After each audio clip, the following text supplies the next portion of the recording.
we've seen sometimes. So I want it to be all those things the chief said about where we know we got a bad house and we got slumlords and so forth. Well, I would love for the other houses on that street who's trying to make it, who's trying to share the American dream, to know the police officer who's coming to their house on a first name basis. And I think when we talk about this MyDad.com program we're doing, we're trying to engage young men and so forth to be responsible and say, don't look at the police as the enemy, look at the police as somebody who you can interact with, who has a role to serve you just like they serve anybody else. Because when you think of yourself as valuable and you think of yourself as not a citizen, you start thinking that I deserve everything that everybody else in America deserves. And I want to raise myself, my family, and my community up to that level.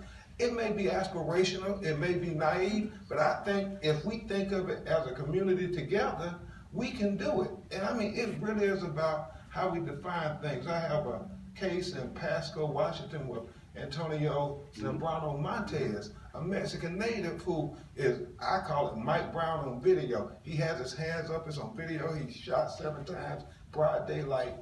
Part of the defense in that case is that, well, he's a Mexican national, and he's not really entitled to civil rights under the American Constitution. It's crazy. Yeah, it's crazy because that's crazy. Oh. And it's illegal. And it's wrong. And so that's part of the legal theory. Well, that's part of the defense. Really? Because we're playing to jury pools, we're playing to stereotypes and so forth, and we got to say, hold on.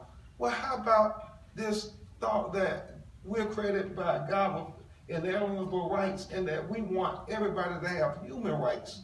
And that we don't want you to execute a human being, whether he's a Mexican national or anybody else. So we have to evolve the conversation, and we have to keep looking at it as our problem, not as their problem and us. We got to be together, and I think a lot of times, our community too, Chief said, okay, police versus us. We got to get away from that. I hope that I can get away from that. I hope I evolve as a person and say that it's us, it's our problem. It's not a black problem, it's not a Hispanic problem, it's not a police problem, it's our problem. And until we can get police chiefs, our civil rights leaders, our media people thinking like that, the problem is going to continue to be the same as it is. And we all got to launch new programs and new things to try to challenge it and not accept the status quo. That's terrific.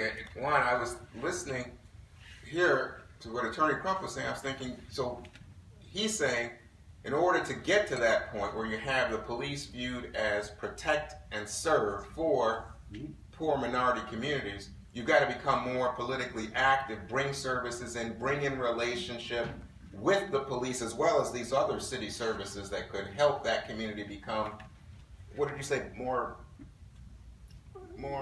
organized? Yeah, exactly. So more organized. Yeah. What do you think of this theory?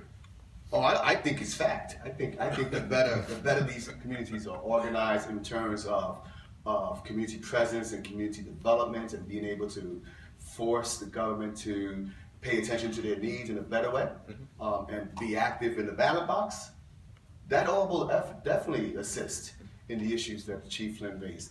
But there's one comment that Chief Flynn raised that I think is very, very true, and I want to expand upon it. He said that the police are that crime causes